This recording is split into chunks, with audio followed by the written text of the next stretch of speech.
Hi, this is Phillip Day from the Campaign for Truth in Medicine, and you're listening to Up Close and Personal for May 2009. Firstly, before we get going, many thanks for those of you who have participated in watching the online presentations. We're just bringing Simple Changes to a close now, and the new film out is Cancer, Why We're Still Dying to Know the Truth. So if you are already receiving bulletins from us, so if you're on our email address list, we will be sending you an invitation for this. It is done on invites only, but when we send you the link, then please go ahead and send that out to as many people as you feel could use the information in this. It's a 25-minute roundup of the latest information on cancer, and we've got doctors speaking on it and researchers and so on. So well worth watching, coming to a neighbourhood near you soon. Right, first of all, in the Credence spotlight for May, of course, we've got the good old swine flu pandemic. I read somewhere that actually more people have suffered from the vaccination than actually from flu itself, but Dr. Joseph McCullough does a good roundup on it, and so does Dr. Tim O'Shea. Acid reflux, Andrew Saul covers this. If you have a nice meal and it comes up for a chat, this is an example of a chronic issue that does need to be dealt with. Acid reflux, very, very common. Find out about that in the Spotlight article. We have also skin disorders. We're going to. I got a lot of mail on that one, so we're bringing it back again so you can have a look. That's going to include things like eczema, dermatitis, psoriasis, and so on and so forth. Hydration is vital for optimum health. This is just independent corroboration of the importance to keep hydrated, especially if you're about to go through the summer. Make sure you are drinking at least 2 litres of water a day with accompanying teaspoon of salt. Can juicing really lead to happiness? This article says juicing can be therapeutic, giving you increased energy, an immune system boost, and weight management help. It may also help reduce blood pressure, delay the onset of Alzheimer's disease, and lead to happiness. Juicing is a very, very good way of upping the percentage of raw food in your diet. And the thing about juicing is there is an art to doing it correctly. If you get it wrong, it's going to taste rubbish. If you get it right, then it tastes out of this world. And for those of you doing cancer regimens, notice that the juices that you drink 2 to 3 times a day can also be used as a vehicle into which you can put other nutrition, vitamin C powders, antifungals, vitamin D, A&E emulsion, and so on. So this is a way of increasing the level of raw food going into your diet. Pediatricians finally admit children need more vitamin D. The Academy of Pediatrics in America has doubled its recommended daily vitamin D intake, which is still meaningless, by the way.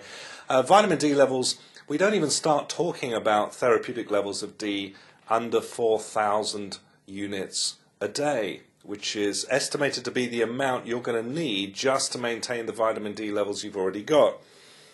It says here, vitamin D aids colon cancer treatment and survival. Vitamin D, when I came across the studies that have been coming out over the last 15 months on vitamin D, I got very excited because I saw that there was a fundamental way in which the whole human experience of cancer can be changed radically for the better. And we're seeing more and more studies coming out on this. And yet sunshine can actually decrease your vitamin D levels. This was a very interesting article by McCullough, who says that if you actually sunbathe and the vitamin D is created on your skin, and then you go and have a shower and soap and so on, you basically wash the vitamin D off your skin. It requires about 48 hours to penetrate into the body. So this doesn't mean sunbathe and go stinky, it just means you've got to maybe wash with water and just be careful not to give yourself a good scrub straight afterwards. Side effect fears over hepatitis jab for babies. Babies could be routinely vaccinated against Hep B in a move that could anger parents concerned about the side effects of these jabs. They want to put this one into the cocktail that they've already got. Government health experts are considering whether to add the vaccine to a jab given to children at 8 weeks.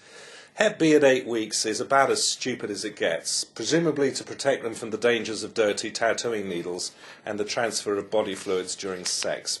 Not smart, and once again, the immune system is particularly vulnerable in newborns as it's forming over the first couple of years, and it is absolutely vital, mums, to breastfeed your children. And the reason you might not make milk is because you are chronically dehydrated. So that's another thing that needs to be looked at, water and salt.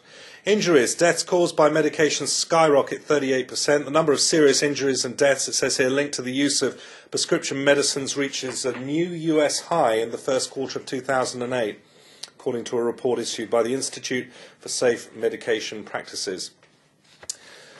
Well, more of the same. It's just another catastrophic wrong turn. Every time I see or pick up a newspaper and I just read a health section in it, it's just completely obvious to me these people have no clue what they're even thinking of telling the public. You know, just take more drugs. Food won't do it. And the same old mantra we see coming out. The weekly health tip: deal with chronic issues. If you've got a health problem and it's not really cleared up, it just drones on from month on month, year on year, needs to be cleared up. The ABCs of Disease has got a lot of good advice on how to do this. And as we cross over into the European news, 1 in 4 Brits is battling an anger problem. Hardly surprising given what's been going on in Parliament with these MPs' expenses. And it says here, in Britain we have to deal with endless traffic jams, rude service and people swearing loudly in public. And when we want to complain about anything, we are inevitably put through to a foreign call centre, so perhaps it's not surprising that Britons get angry more often than anyone else in Europe. Plus we came 5th in the Eurovision Song Contest, which has got lots of people angry. Look, the simple fact is you can't change Britain. I've tried, and if the public is not with you with the expenses and everything else, then you just got to use your time more productively. Interestingly, Jeremy Paxman in this article asks 3 candidates on Newsnight, why would anyone want to become an MP? When the young woman for Labour argued that she wanted to serve her community, Paxman pulled his face into one of those incredulous grimaces and sneered, that's what they all say when they start. So altruism pretty much turns to overcharging expenses and all the rest of it. Listen, far from a perfect world, but we can change our little corner of it, and that's really what the Campaign for Truth in Europe and the Campaign for Truth in Medicine is all about.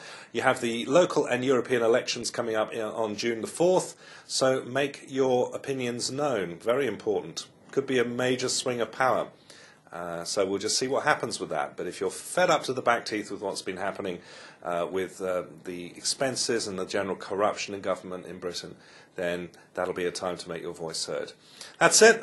Nothing else to report for now. We're going to be carrying on with the online seminars for the summer. Got lots of new subjects coming up, so keep an eye on that. The cancer talk itself is just about to head down to Australia now. So if you're watching this from down under, greetings, and also New Zealand, greetings, and keep an eye out for it. It will be coming through very, very soon. Have a great May. I understand the weather's going to clear up in Britain, which would be really nice to get away from these gales. Otherwise, I will speak to you next month. Bye-bye.